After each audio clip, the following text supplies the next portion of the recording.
Hello students, बच्चों आज के इस वीडियो में हम क्लास 12 प्रोबेबिलिटी एक्सरसाइज 13.2 को डिस्कस करेंगे।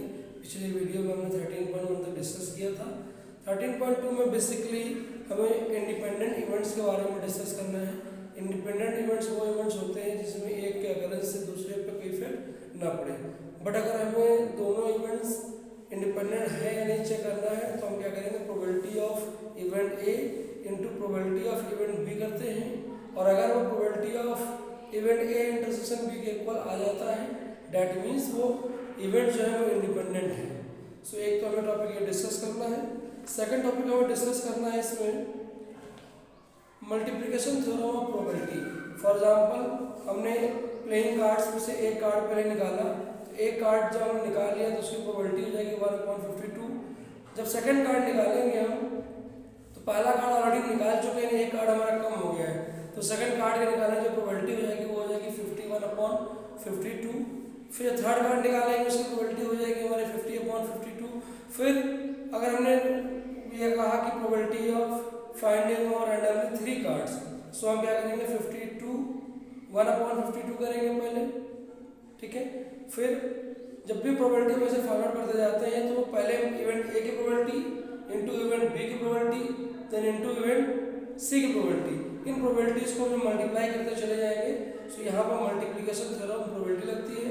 और इंडिपेंडेंट इवेंट्स के लिए अगर किसी दो इवेंट का जो इंटरसेक्शन है उसकी प्रोबेबिलिटी इंडिविजुअल इवेंट्स के प्रोबेबिलिटी के मल्टीप्लाई के बराबर आ जाएगी, डैट मीन्स इवेंट्स क्या हो जाएंगे हमारे, इवेंट्स जो हमारे हो जाएंगे वो इंडिपेंडेंट हो जाएंगे। तो इसी से रिलेटेड आज हम सारे डिस्कस करेंगे।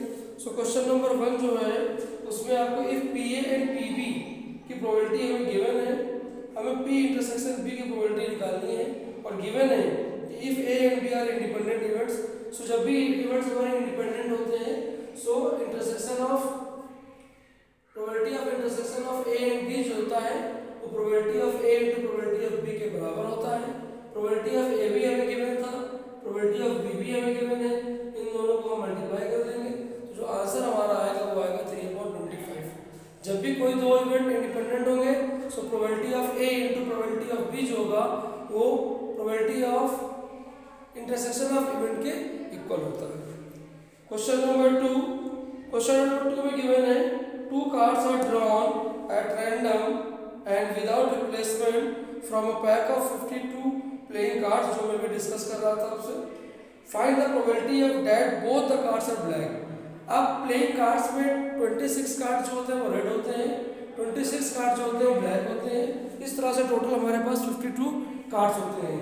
अगर हमने एक कार्ड ब्लैक निकाला, पहला कार्ड हमने ब्लैक निकाला, तो मान लिया कि पहला कार्ड हमने निकाला उसकी प्रोबेबिलिटी में पी ए मान ली, probability of getting first card black. So हमारे पास टोटल 26 ब्लैक कार्ड है, सो हो जाएगा 26/52। अब हमने पहला कार्ड हम निकाल चुके हैं, एक कार्ड हमारे पास कम है, तो जब सेकंड ब्लैक कार्ड निकालेंगे हम तो उसकी प्रोबेबिलिटी क्या हो जाएगी, आउट ऑफ 25 में से हमें कार्ड निकालना होगा, दैट मींस 25/52। अब find the probability of both the cards are black, तो यहाँ पर मल्टीप्लिकेशन थ्योरम ऑफ प्रोबेबिलिटी लगेगी कि हम एक साथ साइमल्टेनियसली दोनों कार्ड निकाल रहे हैं। सो पहले कार्ड के लिए 26/52, एक कार्ड कम हो चुका था, तो दूसरे कार्ड के लिए 25/52। इस तरह से हम अगर सब्सिक्वेंट और भी कार्ड निकालते जाएंगे तो उनकी प्रोबेबिलिटीज को मल्टीप्लाई करते जाते हैं। सो probability of both the cards of black, अगर कार्ड में से हम 2 कार्ड निकाले और दोनों कार्ड ब्लैक है, उसकी प्रोबेबिलिटी क्या होगी 25/10। Third question, a box of orange is inspected bye examining 3 randomly selected oranges drawn without replacement. If all the 3 oranges are good, the box is approved for sale, otherwise it is rejected. Find the probability that a box containing 15 oranges out of which 12 are good and 3 are bad ones will be approved for the sale. हमारे पास 12 good oranges हैं और 3 bad oranges हैं। हमें 3 oranges select करने हैं। अगर वो 3 oranges good आ गए, डेट मीन्स जो हमारा बॉक्स होगा वो अप्रूव हो जाएगा फॉर सेल के लिए। सो हमने सपोज कर लिया फॉर फर्स्ट गुड ऑरेंज, पहला जो हम गुड ऑरेंज निकालेंगे तो आउट ऑफ 12 में से निकालेंगे तो उसकी प्रोबेबिलिटी हो जाएगी 12/15। अब एक ऑरेंज हम ले चुके हैं, हमारे पास कितने बचे 11 oranges. So probability of second orange PB 11/15। अब हम 2 ऑरेंज निकाल चुके हैं, हमारे पास सिर्फ 10 ऑरेंज बचे हैं। सो प्रोबेबिलिटी ऑफ थर्ड ऑरेंज हो जाएगा वो 10/15 आ जाएगा। अब मल्टीप्लिकेशन थ्योरम के अकॉर्डिंग अगर हमने 3 ऑरेंजेस निकालने हैं और तीनों गुड हो तो उसकी प्रोबेबिलिटी क्या हो जाएगी PA into PB into PC, जो फर्स्ट सेकंड और थर्ड गुड ऑरेंजेस में निकालने से उसको मल्टीप्लाई कर देंगे। सो तीनों ऑरेंज गुड हो उसकी प्रोबेबिलिटी क्या हो जाएगी 44/91। Question number 4, a fair coin and unbiased die are tossed. Let A be the event, head appears on the coin, and B the event 3 on the die. Check whether A and B are independent. हमने क्या किया है, एक पहले coin toss किया है और coin के साथ एक डाई उछाली है। तो हमारे पास पॉसिबल केस क्या हो सकता है, जैसे हमारे पहले हेड आ गया और तो दूसरा डाइस पे क्या आ सकता है 1 से लेकर 6 तक नंबर आ सकते हैं। तो जो पॉसिबल केस हो जाएंगे वो H1, H2, H3, H4, H5, H6 तक आ जाएंगे। यानी पहले हेड आया और डाइस में नंबर 1 से 6 तक कोई हो सकता है, या कॉइन में टेल आ जाए और डाइस में कोई भी 6 नंबर आ जाए। तो टोटल हमारे पास देखा जाए तो 12 केस आएंगे जब एक कॉइन और एक डाई हम उछालेंगे। अब हमारे पास 2 केस दिए गए हैं। पहला केस क्या है, A be the event head appears on. A event क्या है, जब हेड कॉइन पर आए, तो कॉइन पर हेड आने के लिए 6 केस हमारे पास लिखे हुए हैं। सो इसकी प्रोबेबिलिटी क्या हो जाएगी 6/12। तो टोटल जो हमारे पास सैंपल स्पेस है वो 12 है, उसमें से इवेंट ए यानी head appears on the coin हमारे पास सिर्फ 6 केसेस है, तो इसकी प्रोबेबिलिटी हो जाएगी 6/12। सेकेंड केस हमें दिया गया है event B 3 on die. Die पे 3 आए, डाई पर 3 आए, तो डाई में देखिए 3 आने के 2 ही हमारे पास केस है, या तो S3 हो सकता है या T3 हो सकता है। तो 2 केस हमने ले लिए, तो बी की जो प्रोबेबिलिटी आ जाएगी वो आ जाएगी 2/12, क्योंकि 2 ही केस है 3 वाले आउट ऑफ 12 में से। अब हमें चेक करना है इंडिपेंडेंट इवेंट है या नहीं, तो हमें यहाँ पर प्रोबेबिलिटी ऑफ इंटरसेक्शन भी निकालनी पड़ेगी। दोनों इवेंट्स में जो कॉमन इवेंट्स है उनकी प्रोबेबिलिटी क्या है, तो हम देखेंगे कि ए क्या था हेड की प्रोबेबिलिटी और बी में क्या था 3 की प्रोबेबिलिटी। तो हेड और 3 ये दोनों केस एक ही केस में आ रहे हैं यहाँ पर। सो जो इसकी प्रोबेबिलिटी है एक केस है आउट ऑफ 12, तो इसकी प्रोबेबिलिटी हो जाएगी 1/12। अब इंडिपेंडेंट इवेंट अगर ये होंगे तो PA इंटू PB जो होगा वो P A इंटरसेक्शन B के बराबर हो जाता है। सो हम चेक करेंगे PA 6/12 है, PB 2/12 है, और P इंटरसेक्शन B जो है वो भी 1/12 था। सॉल्व किया 1/12 को 1/12 आ गया। दैट मींस ये जो इवेंट थे वो कैसे थे, इंडिपेंडेंट इवेंट्स थे। अब हम नेक्स्ट क्वेश्चन डिस्कस करेंगे, question number 5 forward. Multiplication theorem और इंडिपेंडेंट इवेंट से रिलेटेड ही हमारी एक्सरसाइज है। कहीं मल्टीप्लिकेशन थ्योरम लगानी होगी कब, जब एक साथ हम कई सारे इवेंट्स सेलेक्ट कर रहे होंगे, और इंडिपेंडेंट इवेंट के लिए PA PB जो होता है वो उनके इंटरसेक्शन के ऊपर आना चाहिए। Question number 5, a die marked 1 2 3 in red and 4 5 6 in green is tossed. Let A be the event, number is even, and B is even, the number is die. हमें 2 केसेस लेने हैं यहाँ पर।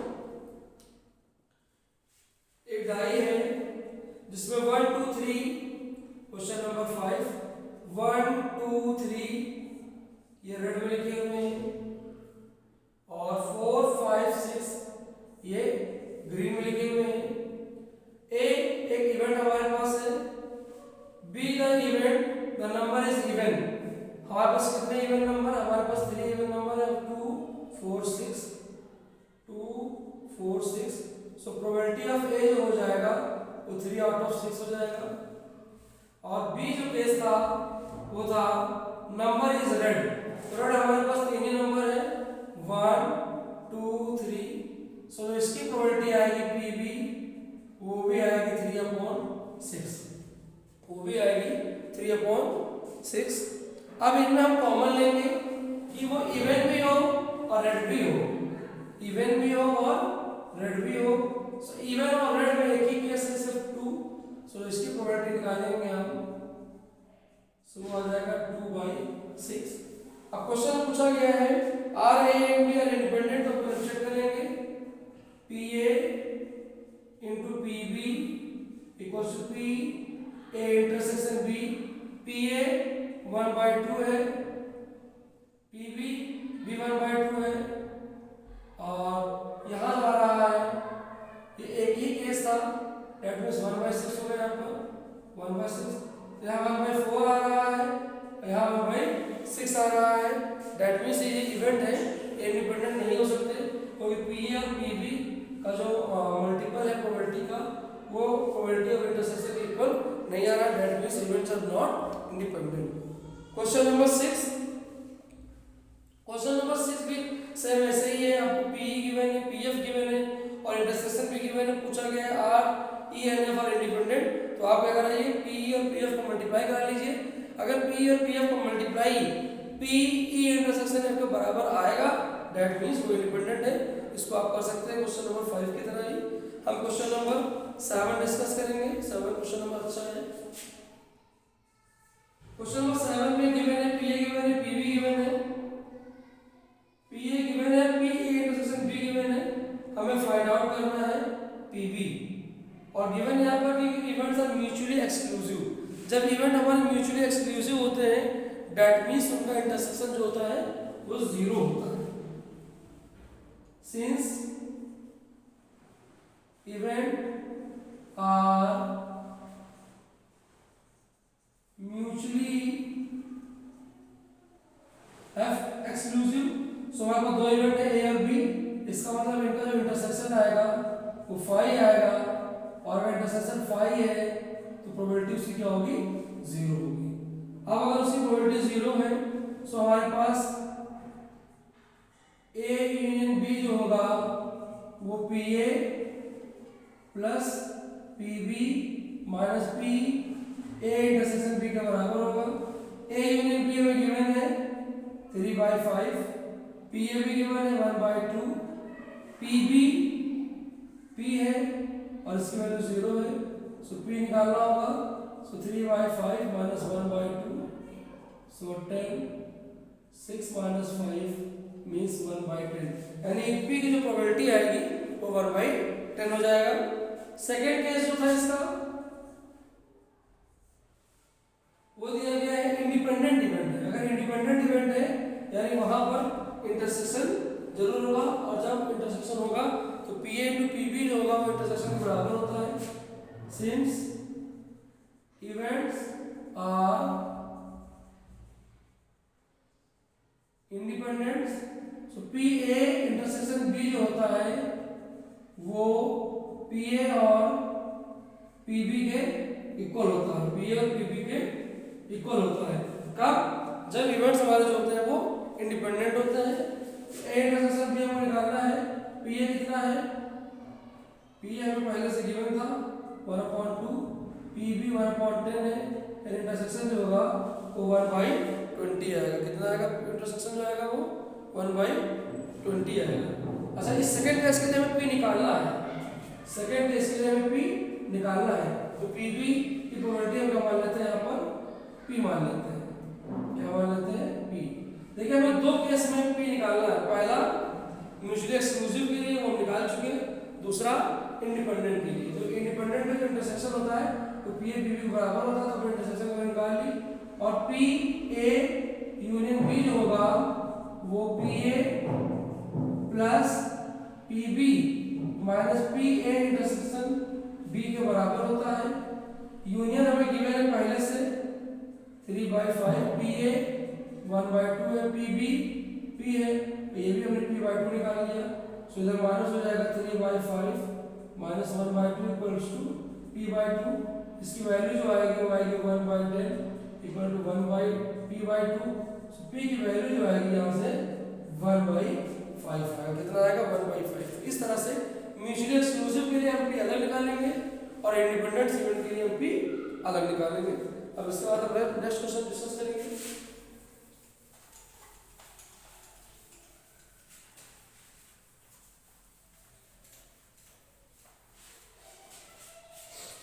नेक्स्ट क्वेश्चन में given है question number 8, A and B are independent event P A P B हमें given है, हमें फाइंड करना है केसेस यहाँ पर।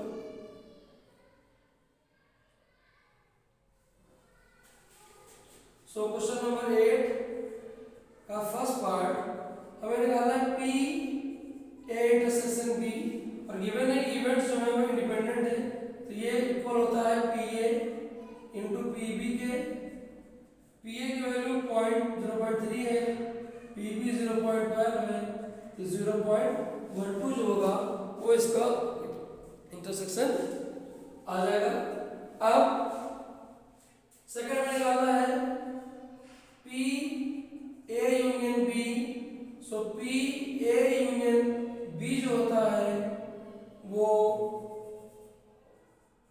P A plus P B minus P A intersection B के बराबर होता है।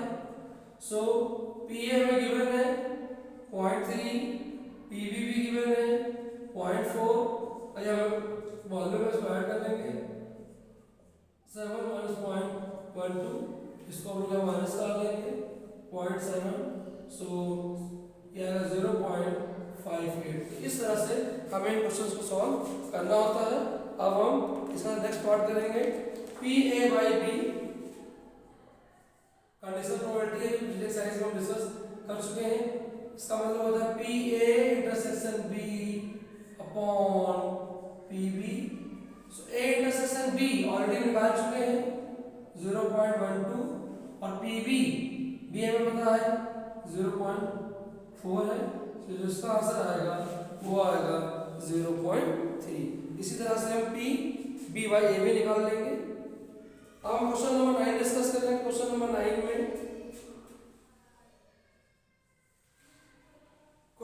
हम फाइंड करना है P not A and not B. P not A and not B हमें निकालना है। इसका मतलब होता है P not A means A dash and means intersection and B dash. इसका मतलब है P A union B dash.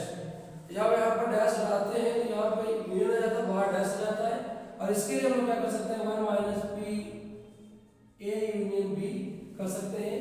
1 minus P A union B यहाँ पर अप्लाई कर देंगे। पहले हम ए यूनियन बी हमको निकालना पड़ेगा। सो इसकी वैल्यू आ जाएगी यहाँ से P A plus P B minus P A intersection B. इन सब की वैल्यूज जो है हमें गिवन है क्वेश्चन में। सो पी ए 1/4 है, पी बी 1/2 है, और इंटरसेक्शन 1/8 है। सॉल्व कराएंगे इसको हम। सो 8 आ जाएगा 2 4 1 आ जाएगा। सो 1 माइनस यहाँ ऐड होगा 1 माइनस 5/8 मीन्स 3/8 जो होगा उसका आंसर आएगा। इसी तरह से हम क्वेश्चन नंबर 10 भी कर लेंगे। इवेंट ए एंड बी हमें गिवन है, और पी नॉट ए और नॉट बी गिवन है हमें यहाँ पर। State whether A and B are independent. Same इसको भी वैसे करेंगे। क्वेश्चन नंबर 10, क्वेश्चन नंबर 10 में पी नॉट ए और नॉट बी हमें गिवन है 1/4। Not A means A dash, और means union, not B means B dash. So 1 minus P A intersection B dash हो जाएगा। ये 1 minus P A intersection B dash हो जाएगा, और यहां से क्या कराएंगे, इसको हम कंपेयर करा लेंगे।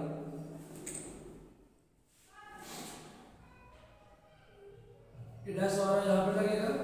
इसकी वैल्यू जो दी गई है वो 1/4 दी गई थी। हमें यहाँ पे जो गिवन था वो ए डैश गिवन था, ठीक है। और इसकी वैल्यू क्या है पी ए, इसकी वैल्यू जो दी गई है हमको 1/4 दी गई है। तो यहाँ से हम निकाल सकते हैं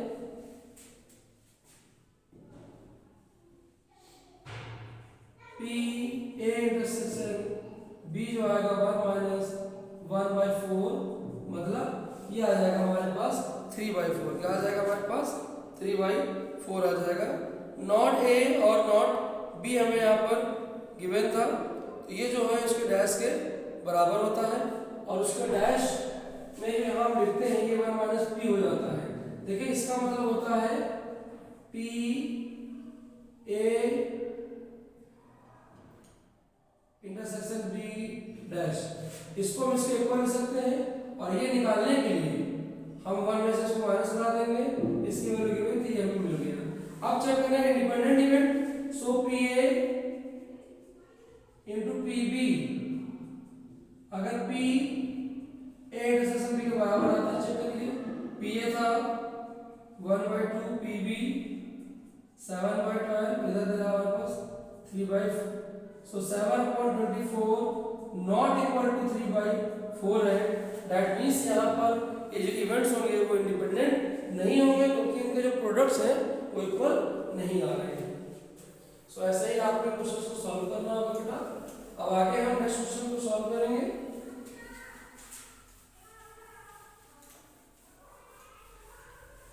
अब आगे हम क्वेश्चन नंबर 11 से स्टार्ट करेंगे।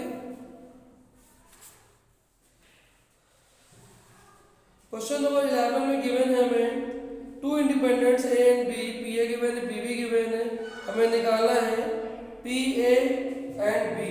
पी ए एंड बी का मतलब हमें यहाँ पर इंटरसेक्शन से होता है। Question number 11, P A and B मतलब पी ए इंटरसेक्शन बी, और इवेंट्स जो है वो इंडिपेंडेंट है। इसका मतलब ये जो होगा पी ए और पी बी के बराबर होगा। पी ए 0.3 है, पी बी 0.6 है, यानी 0.18 आ जाएगा। Second part, P A and not B लिखा हुआ है, इसका मतलब P A intersection B dash निकालना है, P A intersection B dash निकालना है। और इसके निकालने के लिए हम बच्चे क्या है, P A minus P A intersection B करते हैं। अगर हमें ए इंटरसेक्शन बी डैश निकालना है तो हम क्या करेंगे, पी ए में से P A union B minus कर देंगे, और P A union B already निकाल चुके हैं। सो 0.3 माइनस 0.18, तो 0.3 से उसको माइनस कर देंगे तो आ जाएगा 0.12। कितना आ जाएगा? 0.12। ऐसे इसका हम नेक्स्ट क्वेश्चन करेंगे हम। थर्ड पार्ट, पी ए और बी का मतलब होता है पी ए यूनियन बी, और ये P A plus P B minus P A intersection B के बराबर होता है। सो पी ए पहले फाइंड कर ले, पी ए मालूम है 0.3, पी बी 0.6 और इंटरसेक्शन 0.12, तो हो जाएगा 0.9 मीन्स 0.18, ये 0.78 जो है इसका आंसर आ जाएगा। ऐसे हमें क्वेश्चंस को सॉल्व आउट करना है। ए इंटरसेक्शन बी की जो वैल्यू थी हमारे पास वो 8 थी,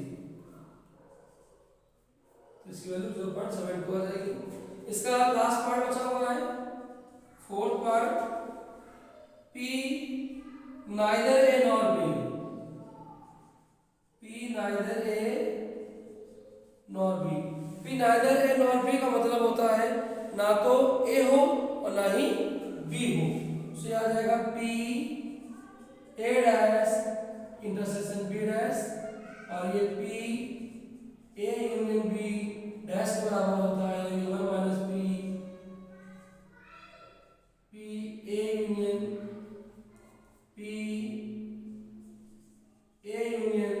बी के बराबर होगा, यानी 1 minus P A union B अगर हम करा देंगे तो इसकी वैल्यू मिल जाएगी हमें।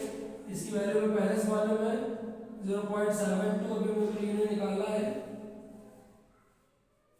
सो ये हो जाएगा 0.28 जो होगा इसका आंसर आ जाएगा। ऐसे ही क्वेश्चन नंबर में आगे सॉल्व करना है। Question number 12, a die is tossed thrice, find the probability of getting an odd number at least one। हमें पता करना है कि एक ऑड नंबर आ जाए, वो एटलीस्ट 1 टाइम आ जाए। सो जब हम डाई हम थ्रो करेंगे, सो जो डाई में थ्रो करने पे हमारे पास 3 नंबर्स होते हैं वो ऑड होते हैं। सो जो उसकी प्रोबेबिलिटी आ जाएगी वो क्या आ जाएगी 1/2 आ जाएगी, और सेकंड टाइम में 1/2 आ जाएगी, थर्ड टाइम में 1/2 आ जाएगी। सो हम क्या करेंगे, पहले निकाल लेंगे कि हर बार 1/2 आ रहा है, हर बार ऑड नंबर आ रहा है, तो एटलीस्ट में से क्या करेंगे उसको हम माइनस करवा देंगे, उल्टा करवा देंगे यहाँ पर। क्वेश्चन नंबर 12, डाइस एक डाई को हमने 3 बार उछाला है। सो probability of getting first time odd number, हमारे पास देखिए जब डाई उछालते हैं तो उसमें 3 ऑड होते हैं, 3 इवन होते हैं, तो उसकी प्रोबेबिलिटी हो जाएगी 3/6 यानी 1/2। जब हमने अगली बार उछाला तो उसकी प्रोबेबिलिटी भी क्या आ जाएगी हमारे पास 1/2। तो डाई में इवन और ऑड दोनों की प्रोबेबिलिटी क्या होती है, सेम होती है। तो ये मान लीजिए जब सी थर्ड टाइम जब मैंने टॉस किया तब भी क्या आ गया 1/2 आ गया, तब भी क्या आ गया 1/2 आ गया। सो 1/2 इवन की भी 1/2 ऑड की भी होती है। सो हमें निकालना कि at least once getting odd number. So getting odd number में हम क्या करेंगे, probability of at least once odd में हम क्या करें 1 minus probability of getting all even number, यानी एटलीस्ट वंस निकालने के लिए क्या करें कि हम पहले ये उल्टा निकाल लें कि हर बार इवन नंबर आया हो, हर बार नंबर क्या आया हो, इवन नंबर आया हो, और उसके लिए क्या करें फिर तीनों नंबर इवन आने प्रोबेबिलिटी निकाल करके उसको 1 में से माइनस कर देंगे, तो गेटिंग एटलीस्ट वंस ऑड आ जाएगा हमारे पास। That means 1 minus PA PB and PC।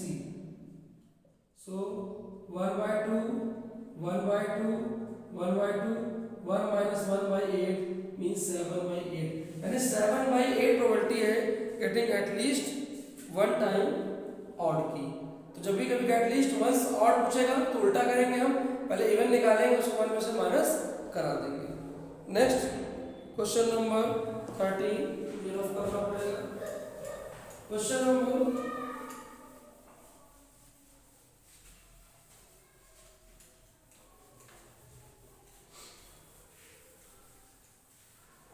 13 भी ऐसे ही हमें करना है, इसका भी सेम फंडा है।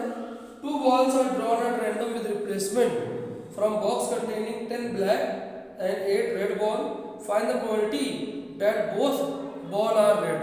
दोनों बॉल्स जो है वो कैसी हैं, रेड बॉल्स हैं, और इसमें रिप्लेसमेंट के बाद उसी में फिर से बॉल को जो है हम पुट कर रहे हैं।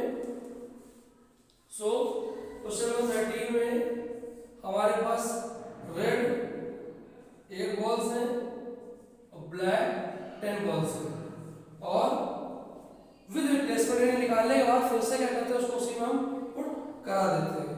सो बोथ बॉल और रेड, तो पहली रेड बॉल की प्रोबेबिलिटी क्या हो जाएगी 8/18, तो टोटल बॉल्स कितनी है हमारे पास 18 है और 8 उसमें रेड है, तो पहली रेड की प्रोबेबिलिटी क्या हो जाएगी 8/18, और फिर दूसरा रेड निकालेंगे उसकी प्रोबेबिलिटी क्या हो जाएगी 8/18, क्योंकि निकालने के बाद फिर से उसको हमने उसी में पुट करा दिया है। इसका आंसर जो आएगा वो आ जाएगा 16/81, कब जब both the balls are red. Second case हमें जो दिया गया है इसमें वो दिया गया first ball is black and second is red.